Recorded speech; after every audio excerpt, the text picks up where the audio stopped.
terra, eu e o meu marido, que me acompanha sempre, nós somos trabalhadores do Educandário Espírita Cristão Simão Pedro, que fica em Santo André. É uma casa pequena, mas acolhedora, num bairro de Santo André, aonde nós residimos e aonde nós trabalhamos, mas com muita frequência nós estamos aqui em Guarulhos, cidade que nos acolheu com muito carinho, e graças a Deus as portas têm se aberto, e a gente está sempre aí, passando essa tensão de cruzar a Dutra, vamos chegar a tempo, não vamos, mas as coisas têm dado certo.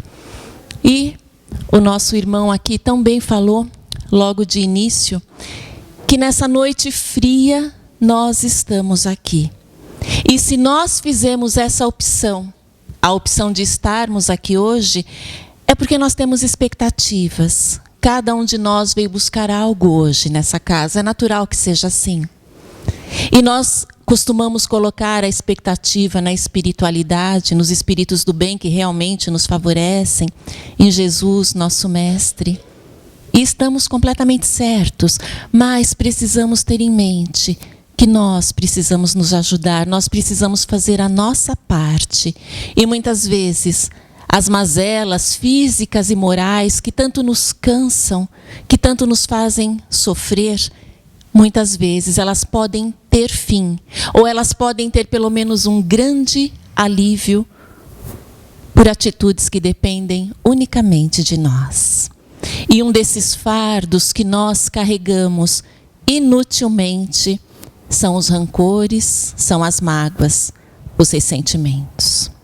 E no capítulo 10 do Evangelho segundo o Espiritismo, bem-aventurados os misericordiosos, mais especificamente nos itens 7 e 8, Jesus, se referindo ao ritual das oferendas no altar, que era uma prática comum entre os judeus daquele tempo, inclusive com o sacrifício de animais, ali, ele propõe o sacrifício do nosso próprio ressentimento como sendo o mais agradável a Deus.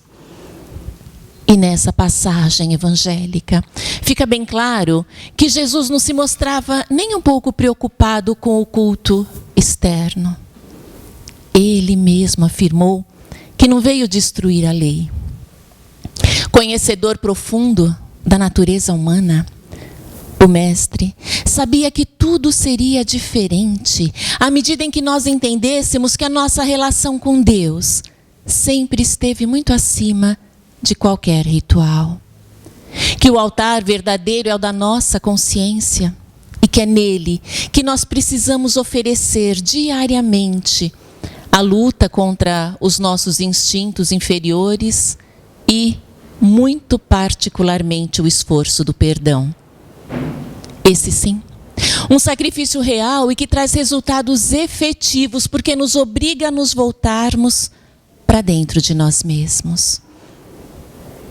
Mas é lógico nós imaginarmos que Jesus sabia das dificuldades que nós teríamos para entender e principalmente para vivenciar as suas palavras. E embora todos nós aqui possamos relatar uma ou outra situação, ou várias, em que até conseguimos perdoar quem nos magoou, superar uma ofensa, a proposta de Jesus vai muito além de um comportamento intermitente. Às vezes eu consigo, às vezes eu não consigo. Ela é muito mais profunda do que simplesmente a relação entre o número de vezes em que fomos ou nos sentimos ofendidos, agredidos, injustiçados e o número de vezes que perdoamos e conseguimos superar. Porque das mais diversas formas, ele procurou nos mostrar que não faz muito sentido nós nos ofendermos com as atitudes do outro. Até porque o outro só vai conseguir desorganizar a nossa estrutura emocional se nós permitirmos. Então, quando isso acontece, o desequilíbrio é nosso. As palavras, as atitudes menos felizes da parte de quem quer que seja, só nos afetam negativamente quando nós acolhemos. Quando nós damos a tudo isso uma atenção que vai além da necessária. Mas diante de toda a nossa fragilidade emocional e moral. Há mais de 2000 anos, o grande terapeuta do universo já nos indicava a terapia infalível do amor como a única, capaz de fortalecer a nossa estrutura íntima, a ponto de nos colocarmos a salvo não só de toda e qualquer hostilidade externa, com eficácia total, mas principalmente do mal maior, que não é o que nos vem de fora, mas aquele que nós deixamos nascer aqui dentro. Mas o tempo passou, os costumes se transformaram e os ensinamentos de Jesus continuam sempre atuais, cada vez mais. Mas esse sacrifício do perdão, embora agradável a Deus, como está lá no Evangelho, para muitos de nós continua sendo um assunto bem delicado. Porque como é que nós podemos conceber perdoar certas coisas que nós não conseguimos esquecer e que cada vez que nós lembramos, nos maltratam, nos machucam? Mas é que nós muitas vezes teimamos, insistimos em querer relacionar coisas que são completamente distintas, e é o caso. Porque perdoar não requer o esquecimento daquelas experiências intensas que, embora não tendo sido experiências felizes, fizeram parte da nossa vida, nos marcaram e hoje, de alguma forma, compõem o nosso acervo de aprendizados. Porque essa é, na verdade, a real finalidade da dor. Nós não sofremos porque fizemos algum mal lá atrás e hoje o Pai quer nos punir porque nós temos que nos purificar. Não, nada disso. A dor é pedagógica e ela é terapêutica. Ela chega sempre com uma finalidade. Ela chega sempre para nos deixar, para nos trazer um aprendizado. E principalmente para nos mostrar a necessidade da nossa mudança de atitude. E perdoar, então, significa nós conseguirmos dar a todos esses fatos, a todos esses acontecimentos uma outra conotação. Darmos a tudo isso uma outra dimensão a ponto de nos livrarmos justamente da dor que a lembrança causa. De lembrar sem nos ferirmos. Porque as mágoas, as ofensas, elas têm o tamanho exato. Elas têm a exata proporção que nós dermos a elas. E o não perdão é sempre uma tentativa equivocada da nossa parte de atingirmos a outra pessoa. É como se, perdoando, nós estivéssemos deixando a outra pessoa sair impune, apesar da dor que ela nos causou. E aí, para punir o outro, nós nos aprisionamos. Nos escravizamos a essa pessoa e nos mantemos em cativeiro, com o pensamento fixo, em circuito fechado na mágoa, gerando o ressentimento, que é um dos frutos do nosso atraso moral. Porque ressentir quer dizer sentir novamente e voltar a sentir muitas e muitas vezes. E o pior é que ressentimento mata.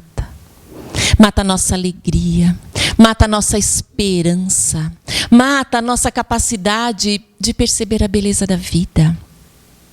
E a cada ressentimento, a mágoa vai se aprofundando, vai tomando forma dentro de nós, vai desequilibrando todo o nosso psiquismo, as nossas emoções, até se refletir no corpo físico, na forma de doença.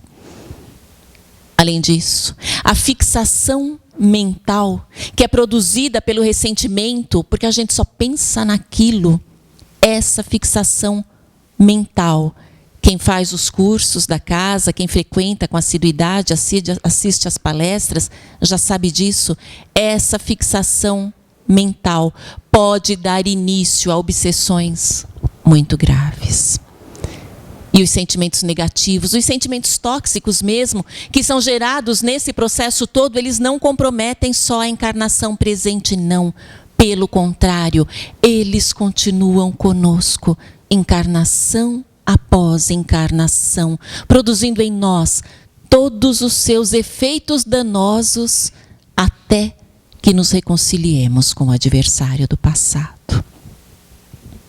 Mas isso também não quer dizer que por sermos espíritas, nós temos aí que arrumar um passe de mágica que faça com que nós jamais nos sintamos ofendidos, que nós jamais nos magoemos. Isso não significa que por sermos espíritas, nós temos obrigação de tirarmos de letra sentimentos e emoções que ainda fazem parte de nós, ou pelo menos da maioria de nós. É claro que não, não é assim. Não é assim agora. Não é assim por enquanto. Porque nós estamos trabalhando, nós estamos caminhando, estamos nos burilando, estamos aqui. Mas ainda não chegamos a esse nível e não convém que agravemos ainda mais a nossa situação, nos enchendo de culpa por não termos ainda atingido esse patamar. Até porque o que nos cria problemas nem é aquela coisa, aquele sentimento instintivo que surge mesmo dentro de nós, diante de uma situação de afronta, diante de uma ofensa. Porque dentro do nosso atual estágio evolutivo, e evidentemente que dentro de determinados parâmetros, sentir isso ainda é normal. E o que realmente nos faz mal é nós permitirmos que esse sentimento, que poderia se diluir rapidamente, que poderia terminar ali mesmo, permitir que ele se instale dentro de nós, que crie raízes e que se transforme em outro ou em outros altamente corrosivos. Mas aí surge a questão. E sendo assim, então, como é que nós podemos fazer? De que forma nós podemos agir para evitar que isso tudo aconteça em prejuízo de nós mesmos? E quem vem em nosso socorro é a grande mentora, e tenho certeza conhecida da maioria de todos aqui, Joana de Ângeles, que no seu livro Autodescobrimento nos diz que como nós ainda não conseguimos superar sentimentos e emoções que nos fazem tanto mal, o melhor que nós podemos fazer, e devemos sim nos empenhar nisso, é convivermos com eles da melhor forma, da forma mais saudável possível. E para isso, então, Joana nos orienta como primeiro passo reconhecermos sempre os nossos sentimentos. Negar aquilo que nós estamos sentindo nunca é uma decisão saudável. Inclusive, todo mundo sabe que quando alguém se dispõe a iniciar um tratamento para vencer um vício, por exemplo, a primeira coisa, o primeiro passo realmente é admitir que naquele momento aquilo está fazendo parte dela. Enquanto isso não acontecer, nada se inicia, nenhum tipo de tratamento, nenhuma ajuda pode vir. Então, primeiro passo, admitirmos. E quando se diz admitir, não é tornar isso público, absolutamente. É admitirmos de nós, para nós mesmos, que naquele momento, diante daquela situação, sim, nós nos desequilibramos e sentimos raiva. E esse primeiro passo é decisivo, porque dele naturalmente vai decorrer o segundo, que é justamente nos analisarmos, procurando entender por que é que a atitude do outro nos atingiu daquela maneira. E através desse processo, que Joana chama de racionalização da raiva, nós vamos acabar entendendo e percebendo que nós tivemos participação ativa para que ela se instalasse dentro de nós. Não foi o outro que produziu a raiva em nós, ele não tem esse poder. A abertura para a ofensa, a sensação, o sentimento de inferioridade já existiam aqui dentro, senão aquilo não nos teria atingido a tal ponto. É como se o ato praticado ou a palavra proferida fosse a chave certinha, que de repente abriu uma porta que nós havíamos trancado cuidadosamente. Mas a partir desse entendimento, naturalmente, nós começamos a refletir sobre o desequilíbrio do outro, naquele momento, quando tudo aconteceu. E isso faz com que a mágoa vá se dissipando, faz com que ela vá perdendo terreno, impedindo que aquilo fique se repetindo continuamente dentro de nós, na nossa emotividade, e não significa absolutamente que nós estejamos aceitando e nem concordando com o desrespeito, com a ironia de pessoas à nossa volta que muitas vezes agem mesmo, sem pensar muito nas consequências dos seus atos. Todos nós somos merecedores de consideração, de respeito, mas a partir do momento em que nós nos apropriamos da nossa cota de responsabilidade em tudo na vida, ao invés de ficarmos ali nos lamentando e alimentando pensamentos e sentimentos que nos envenenam, nós usamos a nossa energia para mudar a situação que nos incomoda. Nós nos colocamos, estabelecemos limites. E isso também é trabalho de autoestima. Porque quem se ama e se valoriza de verdade, não se magoa por qualquer coisa. Mas em função ainda da nossa condição evolutiva, é importante que estejamos sempre muito atentos. Porque para muitos de nós, o revide ainda é o primeiro pensamento diante da ofensa. E o desejo de vingança, ele pode se manifestar de várias formas. E às vezes nós conseguimos camuflar isso também, porque nós não queremos, nos negamos a reconhecer que ele existe. Então nós camuflamos isso tão bem, que nem nós mesmos percebemos mais que ele está ali. Mas ele está. Quietinho, disfarçado, polido pelo verniz do mundo. Só esperando o momento mais oportuno para agir. Para dar o troco, para fazer justiça. E quando esse desejo de vingança oculto existe, não significa necessariamente que nós vamos realmente procurar nos vingar de quem nos feriu. Não. Mas com toda certeza, nós acabamos nos vingando em nós mesmos, nos desamando, nos abandonando, nos punindo, criando processos graves de depressão, permitindo que uma ofensa, um gesto, uma palavra ou a falta dela ofusque a nossa luz. Pensar em vingança, além de demonstração de total falta de confiança em Deus, também é pretendermos, é achar que podemos nos colocar acima daquele que nos rege através de leis soberanas, justas e perfeitas.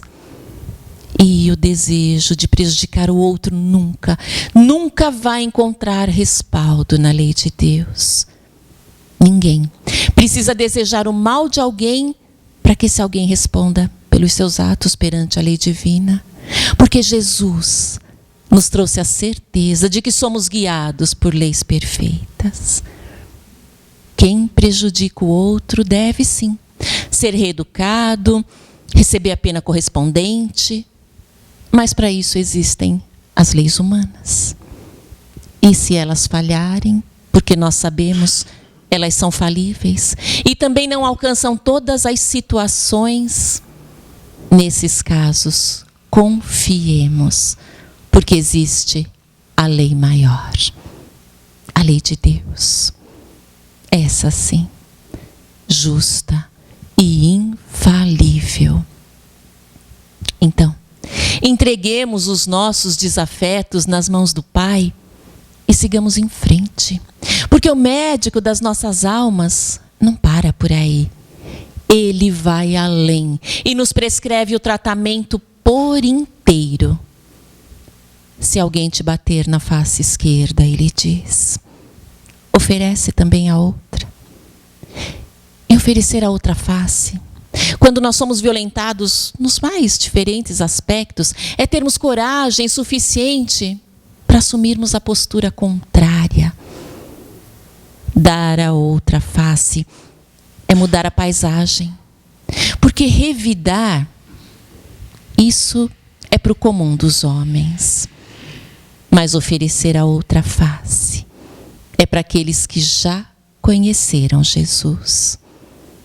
E como diz Joana de Ângeles, aquele que conhece Jesus nunca mais é o mesmo.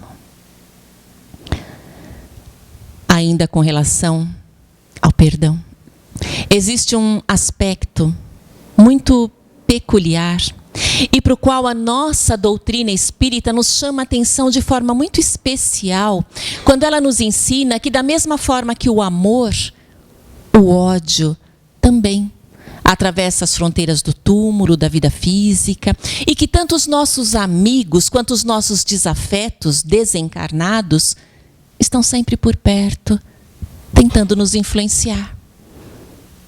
Aos amigos nós chamamos mentores, anjos da guarda, protetores, mas aqueles que foram incapazes de nos perdoar e que passaram para outra dimensão da vida, carregando consigo toda a mágoa, todo o rancor que nutriram e nutrem ainda por nós, a esses nós chamamos obsessores, e deles, dos obsessores, nós queremos nos livrar a qualquer preço. Inclusive, muitos de nós chegamos a uma casa espírita como essa um dia, justamente na busca de uma solução, na busca de um passe forte, mais forte assim o suficiente para nos livrar de vez desses inimigos incansáveis. Mas é sempre muito bem-vinda, muito preciosa cada oportunidade de esclarecermos aqueles que eventualmente ainda não saibam que os ditos obsessores não são criaturas estranhas a nós. Pelo contrário, eles estiveram conosco em outras existências, nós convivemos juntos. A maior parte deles privou da nossa amizade, da nossa casa, da nossa mesa e até nos admirou.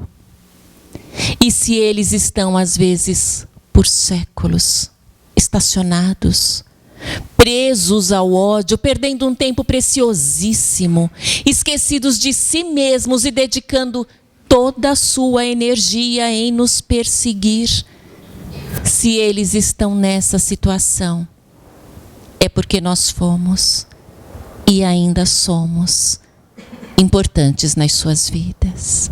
De alguma forma, nós marcamos a sua história.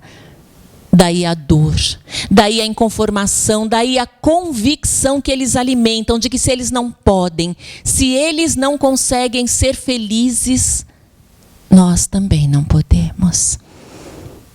E se não nos cabe o julgamento pela situação em que eles se encontram, a consciência nos cobra o ajuste com a lei divina. E é só por isso que ela, a lei divina, permite que eles nos tenham acesso. Diante dela, nesse momento, eles são os credores e nós, os devedores. Devedores de compreensão, devedores de oração, devedores de compaixão por esses filhos de Deus que sofrem e sofrem profundamente, porque não foram capazes de perdoar. Mas Jesus nos convida a vermos no obsessor um irmão. E um irmão que traz consigo necessidades que pelos laços, pelos vínculos que nos unem, nós podemos ajudar a suprir. O acolhendo nas nossas orações é uma forma de fazermos isso, mas fazemos isso principalmente vivendo, de modo que ele que nos acompanha sinta e se beneficie das vibrações de alguém que, embora muito longe ainda da perfeição, trabalha dia a dia para encher a própria vida de amor, de esperança, de alegria. Se eles estão sempre conosco, e eles estão, que nos encontrem lutando por nos tornarmos pessoas melhores na busca da paz verdadeira. Façamos isso por eles. Façamos isso por nós.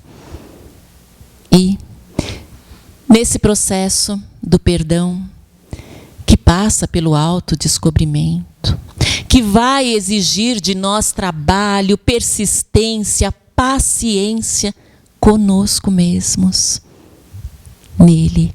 E em todas as situações da nossa vida, nós podemos e devemos contar sempre com o recurso poderoso da oração, que nos equilibra, que nos permite captarmos de forma mais direta os conselhos dos benfeitores espirituais e que nos fortalece para que aos poucos, no nosso ritmo, consigamos vencer as muitas imperfeições que ainda trazemos conosco. Mas é claro que só orar não basta. Além de captarmos a energia divina, nós precisamos mantê-la conosco. E isso nós só vamos conseguir através de pensamentos, sentimentos e atitudes no bem. É o orar e arar. E é por isso que não vai adiantar nada nós nos prolongarmos e com belas palavras rogarmos ao Pai que perdoe os nossos deslizes, que nos dê paciência, que nos conceda sempre novas oportunidades, se nós agimos de forma totalmente diversa nos nossos relacionamentos. Porque o que conta sempre é a sinceridade com que nos dirigimos ao Pai. Nós precisamos fazer da nossa vida uma prece. E isso não é algo utópico, não. Não é algo que esteja além das nossas possibilidades. Não significa que nós tenhamos que nos tornar santos. Não, absolutamente. É muito menos do que isso. Basta que sejamos honestos, sinceros e caridosos sempre, onde estivermos, para que a nossa oração chegue ao Pai.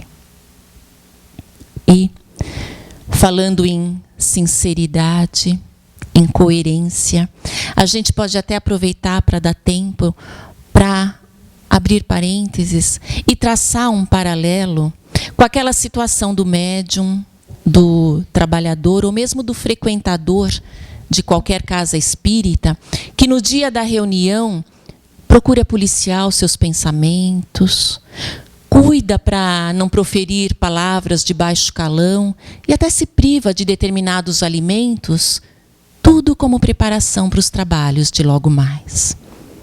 Mas nos outros dias da semana, essa mesma pessoa age como se absolutamente não estivesse comprometida com a casa, com a tarefa, com a doutrina e nem consigo própria, com o seu próprio aperfeiçoamento.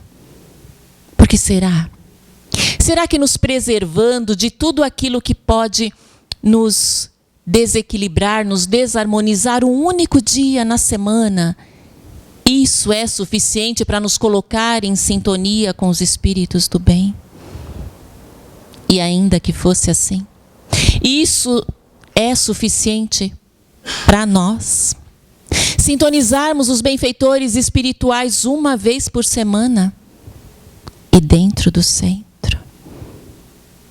Porque hoje, sobre todos nós que nos beneficiamos com as luzes dessa doutrina bendita, paira a responsabilidade. O que é que nós estamos fazendo além do que faziam os publicanos e os fariseus?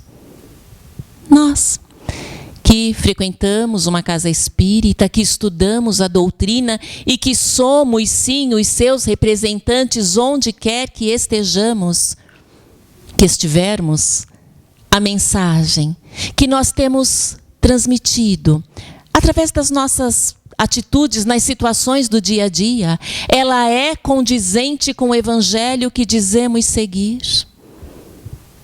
Porque pelo conhecimento que todos nós já temos. E eu tomo a liberdade de incluir aí os que estão vindo pela primeira vez. Porque eu tenho um amigo que diz, e eu concordo muito com ele, que 5 minutos de evangelho já nos faz responsáveis por muita coisa.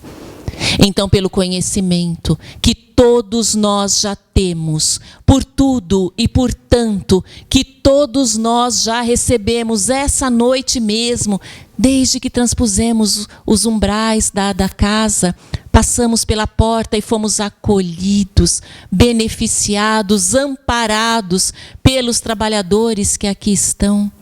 Por tudo isso, nós temos a necessidade e a responsabilidade de aplicarmos os ensinamentos espíritas, que acima de tudo são éticos e são morais, não só aqui dentro, mas principalmente na nossa convivência com o mundo lá fora, na nossa vida de relação, sempre, todos os dias, porque o milagre pelo qual nós tanto esperamos, o milagre que nós tanto pedimos, quem realiza somos nós.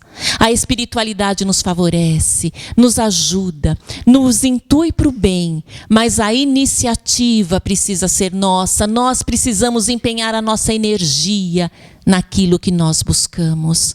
E enquanto nós não nos convencermos da necessidade premente de distribuirmos gratuitamente lá fora tudo o que nós recebemos de graça aqui dentro, enquanto nós não nos convencermos disso, não devemos nos iludir, porque nós vamos continuar tomando passe, água fluidificada, remédio e doentes. Doentes, porque as mágoas, os rancores, o não perdão nos tornam pessoas amargas, pessoas tristes, infelizes. E a tristeza faz com que a glândula hipófise, que é uma glândula importantíssima que nós temos, responsável por várias funções no nosso organismo, a tristeza faz com que a glândula hipófise aumente a produção do ACTH, que é um hormônio que estimula as suprarrenais a secretarem o cortisol. E cortisol, em quantidade elevada por tempo prolongado, inibe o sistema imunitário. E o que é que isso quer dizer? Isso quer dizer que a tristeza nos torna vulneráveis a doenças graves, porque interfere no funcionamento das nossas glândulas, de diversos órgãos e até na reprodução das nossas células, podendo, evidentemente que em casos bem mais extremos, dar origem aos tumores cancerosos. Em compensação, o amor e o perdão, eles também têm ressonância na intimidade das nossas células. Eles têm o poder de mudar, de modificar toda a química do nosso organismo, influenciando, claro, positivamente a nossa saúde. Quando agimos com serenidade, com amorosidade, as nossas glândulas secretam os hormônios da paz, da felicidade, da alegria, que funcionam como verdadeiras vacinas naturais que reforçam o nosso sistema imunológico. Outro dia eu ouvi uma frase que eu achei perfeita para esse tema, para esse momento. Guardar ressentimento é como pegar uma brasa e tentar atingir o outro, aquele que supostamente nos feriu, nos ofendeu. Se nós vamos conseguir acertar a pessoa ou não, nós não sabemos. Mas o certo é que a nossa mão vai ficar queimada. Ela vai arder. O ressentimento é essa queimadura na nossa saúde física, psíquica e espiritual. Quando nos ensinava a perdoar, Jesus queria dizer para não segurarmos a brasa, porque ela vai nos ferir profundamente. verdade, quando nos exortava a amarmos o inimigo, a oferecermos a outra face, a perdoarmos 70 vezes, 7 vezes cada ofensa, Jesus nos apontava um caminho de equilíbrio e de serenidade. Porque pelo perdão, nós nos desligamos do ofensor. E quando nos desligamos do ofensor, nós nos livramos de perturbação, de doença. Produzimos energias que nos equilibram e nos aproximamos dos benfeitores espirituais. E é por tudo isso que perdoar não é coisa de quem não tem amor próprio, não, como de vez em quando a gente até ouve por aí. Pelo contrário, o perdão é para pessoas com maturidade, pessoas que amam a si mesmas e que sabem que está nas suas mãos o poder de decisão por uma vida melhor, mais feliz e mais saudável em todos os aspectos. Nós precisamos urgentemente mudar a nossa forma de encarar a vida. E Joana de Ângeles também diz que quando nós aspiramos por mudanças para melhor, todo o nosso campo mental irradia energias que contribuem para a realização da nossa meta. E o que acontece a partir daí não é nenhum milagre, não. É o resultado do nosso empenho pessoal. Já passou da hora de deixarmos esses sentimentos menores para trás, certos, convictos, confiantes de que o tempo, essa dádiva divina, ele vai sim promover todas as transformações que sejam necessárias naqueles que porventura tenham mesmo errado conosco. Até porque todos nós sabemos, por notícias da espiritualidade, o nosso planeta está evoluindo e a Terra já está em vias de ser promovida a mundo de regeneração. E isso é algo que vai acontecer, aliás, já está acontecendo conosco, por nós ou apesar de nós. E recalcitrar pode significar não seguir com ela. Então, se passamos por aquela situação, e quem de nós não passou, em que nos sentimos traídos, humilhados, injustiçados, é porque era realmente necessário. Às vezes até como oportunidade de provarmos para nós mesmos se já vencemos determinado ponto, determinada dificuldade e se estamos prontos para a próxima etapa. Mas para que fosse assim, alguém precisaria fazer o papel do ofensor. Se não fosse aquela pessoa, seria a outra. Então, mudemos a direção do nosso olhar e procuremos ver nesses irmãos que nos hostilizam filhos de Deus e filhos de Deus, dos quais a espiritualidade se utiliza para nos fazer aprender determinadas lições que aqueles que realmente nos amam jamais poderiam nos ministrar. Mas a necessidade era nossa. Quem sabe assim, já não seja possível pensarmos naquela pessoa de forma diferente, de forma mais saudável, mais cristã.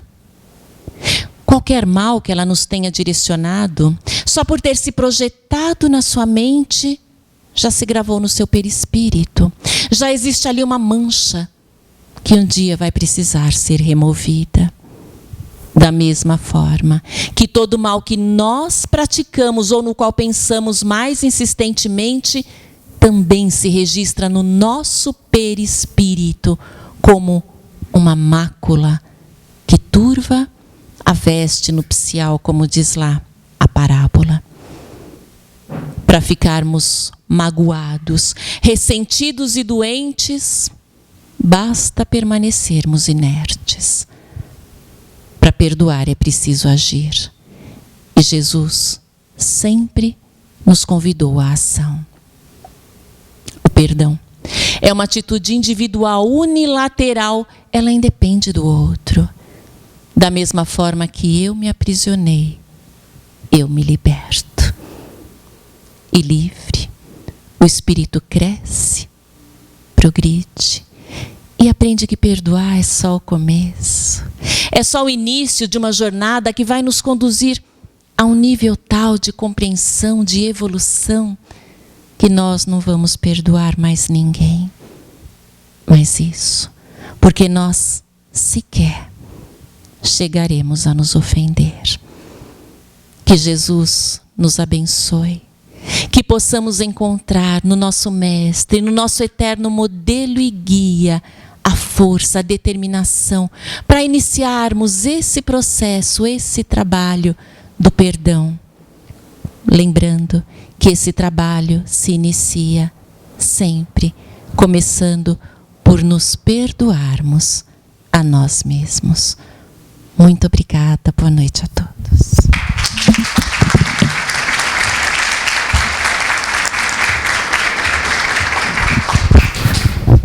Muito obrigado, Aneide, pelas suas palavras.